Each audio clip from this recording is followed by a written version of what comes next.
Yo, what's up? Kamusta?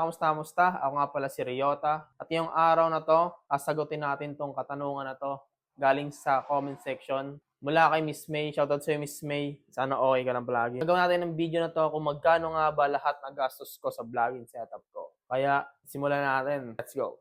Ang camera na nakalagay sa harap ko para makita ko at yung pasahero ko ay etong Insta360 Ace Pro. Na-score ko siya sa halagang 20K, kasama na battery at charging cable. Pero ang memory card nito, hindi kasama sa libre. Kaya binili ko siya halagang 2,000. 256 gig na rin siya. Ang kagandahan sa Insta360 ng mga camera, flip screen siya. Yung mga itong mag-vlog dyan o kaya pang travel nyo pag nasa dagat kayo, di ba? Ito, bilhin nyo Insta360. Kasi nakakita yan, di ba? Makita yung sarili nyo habang kinukunan. At ang camera ko nasa dibdib ay etong Insta360 pa rin, pero Ace Pro to na to, latest version. Na-score ko siya sa halaga 26K. May previous siyang isang battery. Tsaka di pa rin kasama ang memory card dito. Kaya binili ko pa rin siya sa halagang 2K, 200 gig. At tsaka syempre, hindi mawawala yung mic adapter. Habang umaandar ka, dito yung boses mo sa audio ng camera.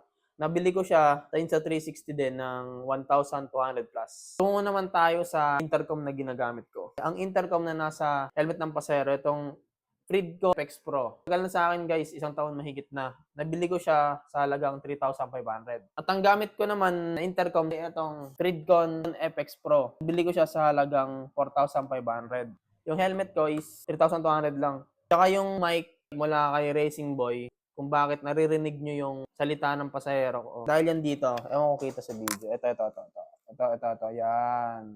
Ito yan. Nakakonect yan dito sa camera ko nasa dibdib, patungo din sa mic adapter. Kaya, di ba, naririnig yun sa pasahero. Nagkakalaga siya ng 1,600. At syempre, itong camera neck holder natin. Yan, dito siya. Safe yan, guys. Kasi may lock yan, tsaka magnet. Tunog. Di ba?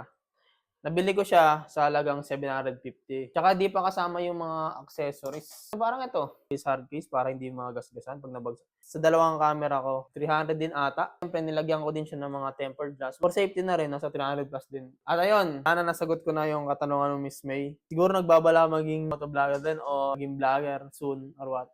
At ayun, kayo na lang mag-compute kung magkano lahat na nagastos ko. Sa muli, peace out!